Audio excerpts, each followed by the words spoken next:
once again, having said that, we will then go straight into the various presentations and the various products. This is how the score is going to be made. And the score is going to be based on, already the judges have looked at your written presentation, meaning that they already have an idea of what your project looked like. The written presentation amounts to 15 points. So I will, as they've looked at your work and they've already decided what to give you based on what they read. The PowerPoint presentations for today will have an introduction of 5 marks. The content will have 15 points. Whether you address the topic or not will get a 10 points. Creativity and innovation will have 15 points. The presentation style will also have 10 points. If you stick to time allotted to you, because each cohort will have 10 minutes to do presentation, that will also have 10 minutes. The recommendation will have 10 minutes, and whether or not you have a conclusion, which will also be 10 minutes. 10 points. So in total, the score from each judge will be tallied to, 100% score. And so at the end of the day, we will put all the scores from the judges together, and then we will be in a good position to know which team won for the day. And so the presentation order is going to be according to, because of the fairness, we believe that fairness must permeate in everything that we do. And so the cohorts actually voted among themselves who should present first and who should present afterwards. And so the conclusion was that the one with the majority of votes will be the one to present. And everything is ready and all the protocol have been observed. At this point in time, I want to go straight. We were given a project to look at how leadership improves team building. Okay, hope everyone can hear me clearly there. Yes. Oh yeah, sure. Thank you so much, Doc. Then in the first place, for us to understand how leadership improves team building, we first tried to define what leadership is. And we did come up with a concept to say leadership is actually a process of influencing others' loyalty towards obtaining, therefore, prospective, enriching, value-added, shared vision with enthusiasm and integrity. So they are a few points that we've highlighted in terms of how best we can define leadership. So we said it is a process basically, and it should have other people's loyalty and obtaining, and also full perspective, added value, and shared vision. So as a leader, you should be able to share a vision with the people that you are leading.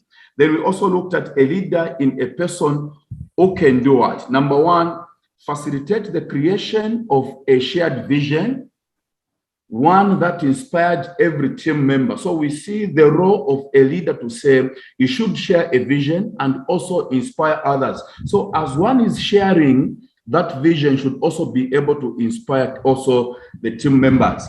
Then you should be able to provide direction. So set clear shared goals and point out the path. Now, what does that mean? It means that a leader should be able to provide and direct.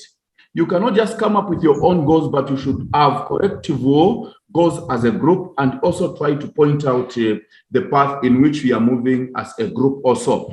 Then the other one, we are saying we should focus on relationships. It's very important. You cannot lead a group without understanding relationships around that. So it's very important also to understand the positive climatic relations that are there. Then we also looked at resolve conflicts, which is very much important, because as you are leading people, you expect conflicts to arise amongst yourselves. So what does that mean is that we need to use them to our advantage also to ensure that we get the best out of the people that we are leading. Then the other point we can look at, facilitate the creation of team norms and agreements. We as a group, we should try to understand the norms and values that are a core business in that particular group. And at the end of the day, you need to agree as a group so that you move in a same direction. Then we should also foster trust and connection. This is very important as we are leading a group. If you do not trust, or as a leader, you are not trusted with then you cannot lead. Then at the same time, if there is no connection and the networking within the group that this leader is leading, again, that will be kind of a failure in a way to say. So we need to create a creative, forward-thinking culture in which the team can pursue a compelling vision. Why? Because as a leader, leading this group should focus into a vision, which is supposed to be shared by everyone around that group, so that we move forward with one culture in a way. Okay. Then there is that illustration of networking there. As a team is a small group of people with complementary skills. So we see the aspect of skills and abilities who are committed to a common purpose. So we see that a team without a skill and ability and not committed with a common purpose cannot prosper and go forward, basically. Then we can go to the other slide. I think that's slide number 4. That's where I am, if I'm not mistaken. Okay, all right. Leading your team. So leading your team means, number one, a positive attitude. Once you try to get a negative attitude with your group, I can assure you, you cannot prosper. So always think of a positive attitude. Get the positive attitude in each and every group. As vision, it cannot be left out of our definition of leadership. That needs clear vision. Now, this clear vision, it has to be shared with members. It does not mean that you as a leader, you are the only one with a vision. No. I'll give a practical example in church. If I'm a prophet, I'm a church leader, then I'll say I have a vision. It does not mean that these other members that I'm reading in the church do not have vision. Then that is completely wrong. So I need to share the vision with my members so that they would come in and also share vision, so that we connect those visions and see how best we can engage. Then the other one you talked about, we looked at lead by example. So as a leader, and an authentic leader basically should lead by example. I cannot be leading a group to point them to a greater space when I'm a bad leader or I'm giving bad examples. I need to get to the space where everyone should look up to me to say, let's look to that person. Inclusiveness is very important because we don't think the same. So we need to include other people's ideas. We need to include other people's visions. We need to include other people's thoughts. Inclusiveness, regardless of who is this person, from which cultural background, from which ethnic background, we need to include them, despite of whatsoever, regardless of their disabilities, personal disabilities, or everything. We are blessed with certain individual capacities, meaning that inclusiveness, when we are leading a group, is very important. Manage negativity. We talked about positive attitude. Then we also expect one thing to say, there must be people with a negative attitude. So as a leader, you need to calm down and also realize that even as you are leading people, you expect others to be negative. So we need to bring them together and try to engage with them. Unleashing potentials in yourself and others is also very important. That's slide number 5, if I'm not mistaken. I'm trying to catch up with time. Okay, so unleashing potentials in yourself and others. So the most important thing is to understand the dimensions. The dimensions may not be the same, but they'll be different in different directions. And once you understand dimensions in different directions, you'll be able to understand their functions, and you'll be able to know how to drive your leadership style. Because we don't lead the same people. Other people will come in a different dimension, and they have their functionalities that are different. And also the drive has to be put into consideration as we are leading them. And how do we apply that or expand it to meet specific goals? Then we also looked at motivate and equip your team, and unleash each individual's unique. We are leading different people with different personalities and different motivation. These different motivations, they are supposed to be acknowledged differently.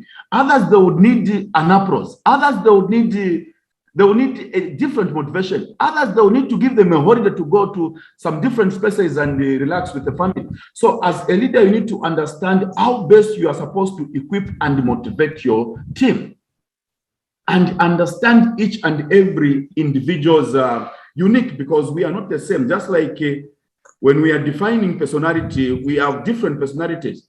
A person would want to I would say, to motivate me in a way that would be maybe so inappropriate, but should be able to reach to say the best way to motivate is the other way around. If you can pass me on to slide number, okay, thank you so much. Taking charge. Effective communication is one of the fundamental principles in leadership. It's very important. Whether positive or negative, we need to communicate effectively for one simple reason, because that is the only effective way to pass on information. Okay, then the other part we can talk about as a leader, self-awareness. This self-awareness, once you understand yourself, you'll be able to understand people whom you are leading. Once you manage yourself as personal management, you'll be able to manage also other people. And once you manage other people, you'll be able to manage also institutions. So we looked at that as also a chart. Solicit feedback. It's very important to solicit feedback, because it's not everything that we do as leaders are in a positive direction. So we need feedback to help me now to know that what I'm doing is right. Where I was wrong is A, B, C, D, and I need to change in this kind of space. Okay. Then on the last part, they are committed to a lifelong learning. Education doesn't end. We learn while we are in our mother's home until we die. So we need to have an open mind to ensure that we learn each and every day. Sometimes as leaders, we learn bad things. Sometimes we learn good things. That's the reason why we are supposed to be given feedback also, so that we are able to learn from that kind of space. So it's very important to commit and have that lifelong learning. I'm actually maybe getting to the space of the conclusion. If you can take me to conclusion. Okay. So as we are concluding this space, number one, leadership is a process. So leadership is a process. Now, when we say a process, what does that mean? It doesn't end there. A leader should always be able to learn new things and try to predict the future, so that that leader will be able to manage things well. Number two, when it comes to effective leading a team, the atmosphere and type of environment determines the leadership skill.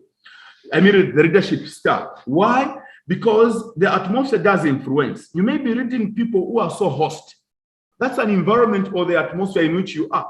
So you need to have effective reading skills or leadership style, so that you are able to understand each and every individual and see how best you can get out of that person and get the bottom line of it. The team method of work is more effective in managing an organization these days, as opposed to hard administrative management. What does that mean? As a leader, I cannot just consider those spaces as an individual to manage this organization as an individual, but we are saying team methods. Teamwork is very important. Everyone should come on board and ensure that we are getting to that space. Then the fourth one is leaders are required to have personal qualities that allow them to combine different interests to achieve common goals. Like we did mention earlier, we are saying, in as much as I'm a leader and leading, one space is that I should be able to recognize these personal qualities in those people that I'm leading, so that once they are combined together, we'll get the common goal as a group. And we don't say I've achieved, but we say we have achieved as a group. Then the fifth one, we are saying effective team leaders should be able to communicate their goals. That's the most important thing. That's the reason why we said communication Very important aspect when we are leading. And visual clear. So we talk about communicating the goals clearly, also sharing the vision, and motivate team members towards achieving them. So we need to communicate effectively to say, our goal, our mission, our statement is this. And where we are seeing ourselves, we need to have a projection of maybe say 5 years, maybe say 10 years, or maybe say 15 years. That projection has to be there. And once we have a vision, we are going to work according to the objectives of that vision. We will be stayed apart, and well as prevent and manage conflict. It's very important as we are sharing these goals, as we are sharing these visions, as we are motivating, we expect conflict and negative attitude to arise. Hence, we see a situation where we should be able to manage that. I beg the next slide. I guess it's that's recommendation. We came up with these important recommendations. Number one, okay, not number one, but to build a strong and effective team, it is recommended that every leader should develop the ability to apply different leadership skills. We've got so many different leadership skills. We have laissez-faire types of leadership and so many different types of leadership. So we need to develop the ability to apply different leadership styles depending on the work environment and atmosphere. Why? Because we lead different people and we need to engage them differently to attain and get the best out of them. Number two, we need to develop effective communication skills, which is very important. Communication skills, once it's not there or there is breakdown communication, you cannot succeed as a team. So it's very important to develop that skill and see how best we communicate and engage everyone. Then the other one, we need to improve on emotional intelligence. This aspect is very important. Emotional intelligence is very important. Number one, you need first to understand your emotions before you understand the people you are reading. Because once you fail to understand your emotions, it will arise to conflict. So understanding other people's emotions and understanding your emotions will reduce in the space of what? Of conflict. Hence, you will have to achieve your goals. Enhance their capacity to prevent and or to manage conflicts. That's very important. I'm just talking about how we can link up to resolve conflict management and conflict resolution with regard to emotional intelligence. A person with high level of emotional intelligence will have the space to manage conflicts in a way. Very important, that one. Then the last one we did mention to say, be committed to lifelong learning. A leader should not sit down to say, I've stopped learning. A leader should be able to learn every day, every space, and engage other people every time. I want to see my group, maybe I'm unable to share with them my group members of the vision. Like we have the vision where there is no vision, people perish. And we have the vision. And we are going there to achieve our goals as a group called Vision. Thank you so much for the time of presenting this. Wow, thank you very much. Thank you very much,